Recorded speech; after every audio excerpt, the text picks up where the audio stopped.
नमस्कार, आप देख रहे हैं लाइव सिटीज। मैं हूं आपके साथ सौरभ राज। 18 जुलाई को बीजेपी ने एनडीए की बैठक बुलाई है। बैठक को लेकर के चिराग पासवान, जीतनराम मांझी, पशुपति कुमार पारस के पास पत्र भी पहुंच गया है, लेकिन उपेंद्र कुशवाहा और मुकेश सहनी को निमंत्रण नहीं भेजा गया है। इसके ऊपर विस्तार से बात करने के लिए सीनियर जर्नलिस्ट ज्ञानेश्वर हैं। मुकेश सहनी, उपेंद्र कुशवाहा को बीजेपी ने निमंत्रण नहीं भेजा। देखिए सौरभ, ऐसा है जी कि जैसे ही सुबह इस बात की चर्चा शुरू हुई कि पशुपति कुमार पारस, चिराग पासवान और जीतनराम मांझी को जेपी नड्डा, बीजेपी के नेशनल प्रेसिडेंट ने पत्र भेज दिया है जी कि 18 जुलाई को बैठक होगी, नरेंद्र मोदी खुद रहेंगे, तो यह बात मान ली गई कि इन तीनों को तो पत्र मिल गया। मतलब विधिवत रूप से बीजेपी ने यह मान लिया कि ये एनडीए के हिस्सा हैं। और पत्र में कहा भी गया कि आप बहुत ही अहम भागीदार हैं, साथी हैं, और आपको पिछले 9 वर्षों में जो सुशासन और जो गरीब कल्याण योजना की जो यात्रा है उसमें जो हमारी उपलब्धियां हैं और आगे जो करना है, इसके लिए हम लोग साथ में बैठकर विमर्श करेंगे। लेकिन जब बिहार के संदर्भ में हम देखते हैं तो बात यह निकलती है कि जीतनराम मांझी ने सारी शर्तें शायद मान ली अमित शाह से मुलाकात के बाद, इसलिए पत्र उनको मिल गया। लेकिन उपेंद्र कुशवाहा को पत्र नहीं मिलना और मुकेश सहनी को पत्र नहीं मिलना, यह विस्मयकारी है। और इसका आशय यह भी है कि कहीं न कहीं अब तक इन दोनों के साथ बात नहीं बनी है। चिराग पासवान के बारे में भी देखिए, चिराग पासवान को पत्र मिला है, 18 तारीख को बैठक में शामिल होंगे। लेकिन हमें जो भीतर की खबर है, चिराग पासवान के साथ भी डील फाइनल नहीं हुई है अब तक। चिराग पासवान जैसा चाहते हैं वैसा आश्वासन नहीं मिला है। ठीक है, आपने देखा होगा पिछले दिनों पटना में जब बैठक हुई थी तो नित्यानंद राय, केंद्रीय गृह राज्य मंत्री जो बिहार मामलों को देखते हैं, वे चिराग पासवान के यहाँ गए थे। कहने वाले कहते हैं कि चिराग पासवान को यह भी कहा गया कि आप मोदी कैबिनेट में शपथ लेने के लिए तैयारी प्रारंभ कर दीजिए।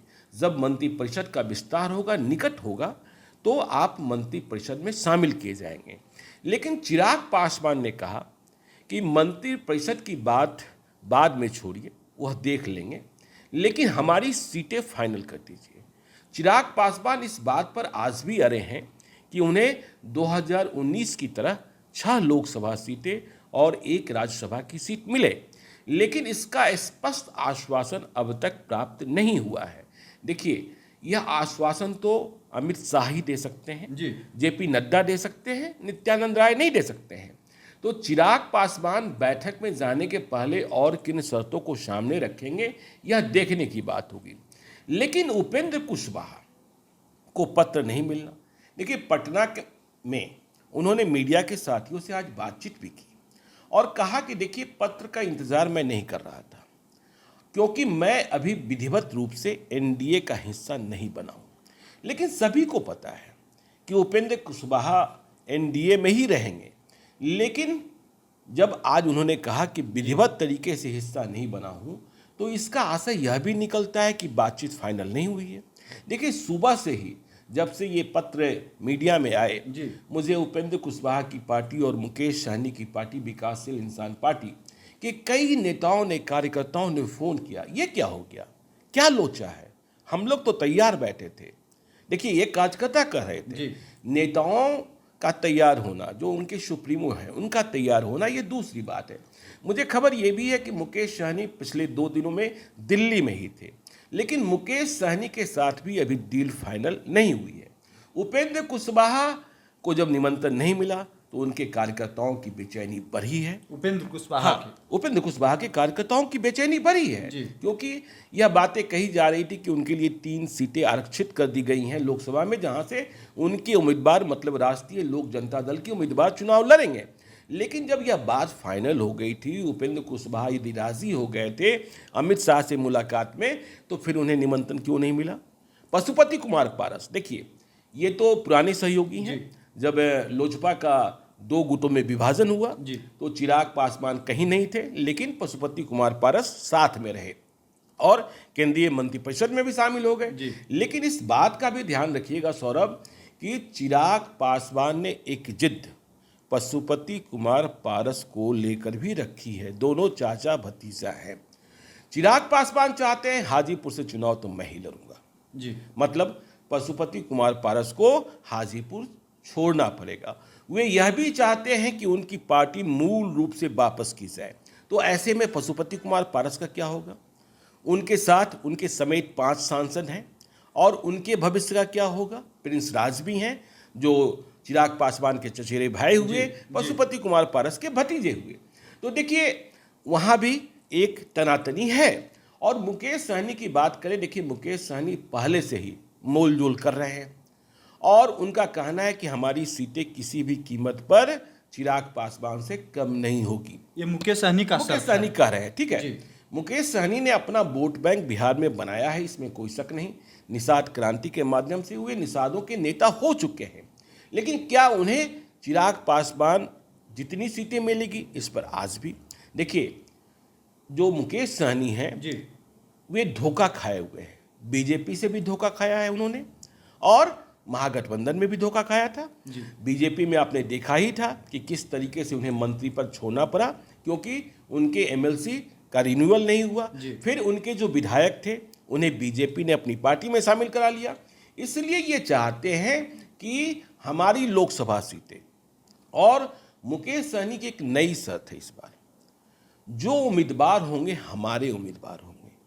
मतलब ये नहीं होगा कि आपने मुझे सीटें दे दी और उम्मीदवार भी आपने दे दिया, ताकि जब वे चुनाव जीत जाएं और जब आपकी मर्जी हो तो आप पार्टी तोड़ दें। देखिए मुकेश सहनी का शर्त, मुकेश सहनी की शर्त है। मुकेश सहनी तो विधानसभा के लिए भी सीटों की स्पष्टता चाहते हैं अभी। जी बिल्कुल 2025 के लिए जी। और ऐसी ही डिमांड चिराग पासवान की भी है। देखिए मुकेश सहनी इन दिनों पार्टी में नए लोगों को शामिल करा रहे हैं और लोकसभा चुनाव की तैयारी में लग गए हैं। अभी आपने देखा होगा कि सीमा कुशवाहा शामिल हुई। अभी आपने देखा होगा कि भारतीय पुलिस सेवा के रिटायर्ड पदाधिकारी, दिल्ली पुलिस में ज्वाइंट पुलिस कमिश्नर रहे बीके सिंह हुए शामिल हुए। और माना यह जा रहा है कि बीके सिंह आरा लोकसभा क्षेत्र से वीआईपी के उम्मीदवार हैं। लेकिन बड़ी बात यह है कि आरके सिंह का पहले टिकट कटेगा तब ना। देखिए आरके सिंह के खिलाफ कई लोग हैं पटना से लेकर दिल्ली तक, तो उनका टिकट कटे और फिर वह सीट बीजेपी छोड़ दे, वह सीट किसी अलायंस पार्टनर को दिया जाए। तो 18 तारीख की बैठक में, और आपने यह भी देखा, देखिए उपेंद्र कुशवाहा इस बात को भी लेकर परेशान हुए होंगे कि हमसे बातचीत हो गई, सम्राट चौधरी को बिहार प्रदेश भाजपा का अध्यक्ष बना दिया गया, फिर भी नागमणि से अमित शाह ने मुलाकात कर ली। इसका क्या मतलब? और मुलाकात के बाद नागमणि ने जो कहना शुरू किया कि मैं जिधर रहता हूं वह जीत की गारंटी है। देखिए नतीजे कुछ और कहते हैं, लेकिन नागमणि ने यह भी कहा मैं काराकाट से चुनाव लड़ना चाहता हूं। काराकाट से कौन लड़ना चाहता है? काराकाट से तो उपेंद्र कुशवाहा का लड़ना तय है। तो दोनों को निमंत्रण नहीं मिलना, और 18 तारीख को बैठक है। अब देखिए 72 घंटे से भी कम बचे हैं, तो इसमें तो ये दोनों नेता संशय में जाएंगे ही और उनके समर्थक यह सोचेंगे कि हमारी डील अभी फाइनल नहीं हुई है।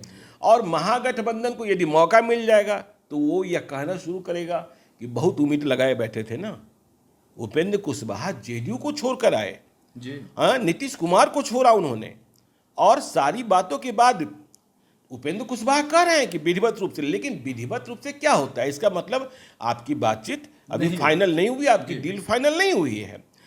मुकेश सहनी के साथ भी यही है, और चिराग पासवान की अपनी शर्तें हैं।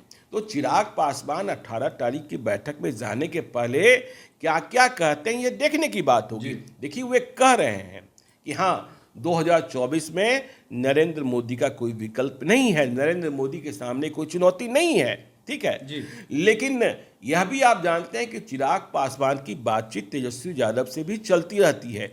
चिराग पासवान नीतीश कुमार से नफरत करते हैं, तेजस्वी यादव से नफरत नहीं करते हैं।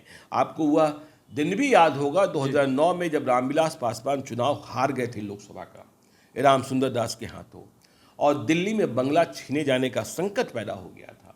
तो लालू यादव थे जिन्होंने अपने विधायकों के बूते लोजपा से रामविलास पासवान को राज्यसभा भेजा था और उनका बंगला बचा लिया था, ठीक है ना। तो 18 तारीख की बैठक महत्वपूर्ण है। बीजेपी कह रही है कि हम एनडीए का जो कुनबा है उसको बढ़ा रहे हैं, क्योंकि आपको पता है कि 17 और 18 जुलाई को 17 और 18 जुलाई को बेंगलोर में विपक्षी दलों की बैठक हो रही है, महाबैठक हो रही है, महाजुटान हो रहा है। और वहां भी विरोधी दलों जो बीजेपी के खिलाफ लड़ना चाहते हैं 2024 में, उनकी संख्या और बढ़ रही है। खुद इस बार सोनिया गांधी पहुंच रही हैं और इस बात की संभावना बलवती होती जा रही है कि नीतीश कुमार इस बार कन्वेनर बना दिए जाएंगे। इसलिए बिहार के जो महागठबंधन के नेता हैं पूरी तैयारी के साथ, और इन बातों की संभावना इसलिए भी दिखाई पड़ रही है कि देखिए, सबसे सीनियर शरद पवार वे महाराष्ट्र में फंस गए हैं। अरविंद केजरीवाल को बनाया नहीं जा सकता है। ममता बनर्जी की स्वीकार्यता हिंदी पट्टी में होगी नहीं। अखिलेश यादव बहुत जूनियर हैं, हेमंत सोरेन अभी बहुत जूनियर हैं। और फिर इसकी पहल जो विपक्षी महाएकता की पहल है उसकी शुरुआत नीतीश कुमार ने ही की थी। इसलिए नीतीश कुमार का दावा।